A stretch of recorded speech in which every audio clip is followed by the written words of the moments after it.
সব সিরিয়ালে আমি দেখব বাংলা গান আর কোথায়। এরা ভাবে শুধু কিছু ঝিকঝাক ঝুমঝাম দিয়ে দিলি হয়ে গেল।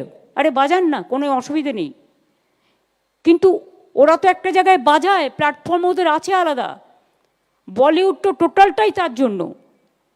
আরও আছে, সাউথ ইন্ডিয়ান ফিল্মও ভেরি পপুলার। কিন্তু টলিউডটাকে অ্যাটলিস্ট তো আপনারা বাংলা গানটাকে একটু বেশি করে দেবেন। লীনা দিদা, আমি মিথ্যে কথা বলবো না, কিন্তু এটা মনে রাখতে হবে, সবাইকেই ভাবতে হবে এটা। এখানে তো সঙ্গীত তৈরি করার লোক কম নেই।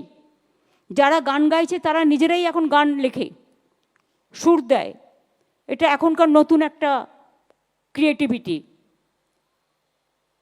সুতরাং আপনারা, আমি বলছি না অন্য ভাষাকে অসম্মান করতে, আমরা নিশ্চয়ই হিন্দি ভাষার গান দেবো, আমরা সাউথ ইন্ডিয়ান গান দেবো।